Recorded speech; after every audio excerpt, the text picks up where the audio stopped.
ಓಯ್ನವ್ರೆ ಯಾಕೆ ಸ್ಟಾರ್ಟ? ನೀವು ಬೇರೆ ಅಲ್ಲ, ನಾವು ಬೇರೆ ಅಲ್ಲ, ನಾವೆಲ್ಲರೂ ಒಂದೇ. ಖಂಡಿತ ಇಲ್ಲ ಸರ್, ನೀವೇ ಬೇರೆ, ನಾವೇ ಬೇರೆ. ಕಾದ ನೆಲದ ಮೇಲೆ ಬೀಳೋ ಮೊದಲ ಮಳೆ ನೋಡಿದ್ದೀರಾ? ಆ ಬಿದ್ದ ಮಳೆಗೆ ಘಮಘಮ ಅನ್ನೋ ಮಣ್ಣಿನ ವಾಸನೆ ಗೊತ್ತಾ? ನಮ್ಮ ಹಳ್ಳಿ ಹೊಂಗೆ ಮರದ ತಂಗಾಳಿಯ ಅನುಭವ ಆಗಿದೆಯಾ ನಿಮ್ಗೆ?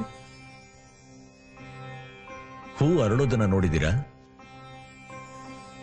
ಬಡವರ ಭೂಮಿನ ಕಿತ್ತು ಇಂಥ ಬ್ರಹ್ಮ ರಾಕ್ಷಸರಿಗೆ ಮಾರ್ಬೇಕು ಅಂತಿರೋ ನೀವು ನಾವು ಒಂದೇ ಹೇಗಾಗ್ತಿ ಸ್ವಾಮಿ? ನಮ್ಮ ದೇಶದಲ್ಲಿ ಕಳೆದ 10 ವರ್ಷಗಳಿಂದ ಬಡತನ ತಾಳಲಾರದೆ 1,50,000 ಜನ ರೈತರು ಆತ್ಮಹತ್ಯೆ ಮಾಡಿಕೊಂಡಿದ್ದಾರೆ. ಮಹಾರಾಷ್ಟ್ರದ ವಿದರ್ಭದಲ್ಲಿ ಪ್ರತಿದಿನ 3 ರೈತರು ಆತ್ಮಹತ್ಯೆ ಮಾಡ್ಕೋತಾ ಇದ್ದಾರೆ. ಪಂಜಾಬಿನ ಹರಿಕಿಶನ್ಪುರ್, ಮಹಾರಾಷ್ಟ್ರದ ಡೋರ್ಲಿ ಹಳ್ಳಿಗಳು ಮಾರಾಟಕ್ಕಿದೆ. ಇವೆಲ್ಲ ಯಾಕೆ ಯೋಚನೆ ಮಾಡಿದೀರಾ? ಅಯ್ಯಯ್ಯೋ, ಅವ್ರು ಪುಕ್ಸಟ್ಟೆ ಕೇಳ್ತಿಲ್ಲ ಅಣ್ಣ, ದುಡ್ಡು ಕೊಡ್ತಾರೆ. ಸ್ವಾಮಿ, ನಾವು ಭೂಮಿ ತಾಯಿನ ಯಾವತ್ತೂ ಮಾರಾಟದ ವಸ್ತು ಅಂತ ನೋಡಲ್ಲ, ಅನ್ನ ಕೊಡೋ ತಾಯಿ ಅಂತ ನೋಡ್ತೀವಿ.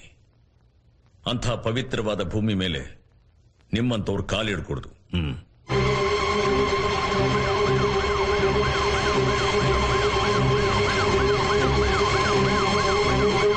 ಛತ್ತೀಸ್ಗಢ್ನಲ್ಲಿ ಶಿವನಾಥ್ ಅನ್ನೋ ನದಿನ ಮಾರಿದ್ರಿ ಒಂದು ಖಾಸಗಿ ಕಂಪನಿಗೆ.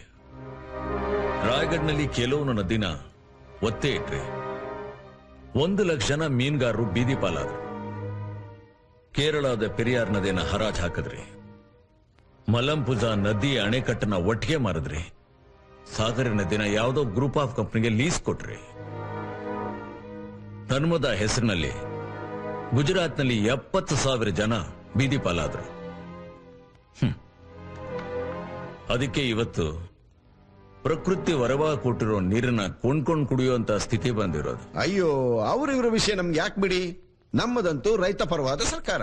ಹೂವಣ್ಣ, ನಾವು ರೈತರನ್ನ ಪ್ರೀತಿಯಿಂದ, ಪ್ರೇಮದಿಂದ, ಮಮತೆಯಿಂದ ನೋಡ್ಕೊತೀವಿ.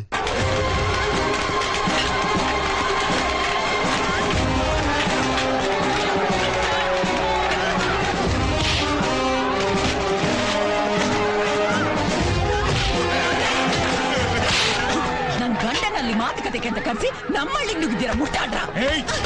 ಕೈ ಮಾಡಿ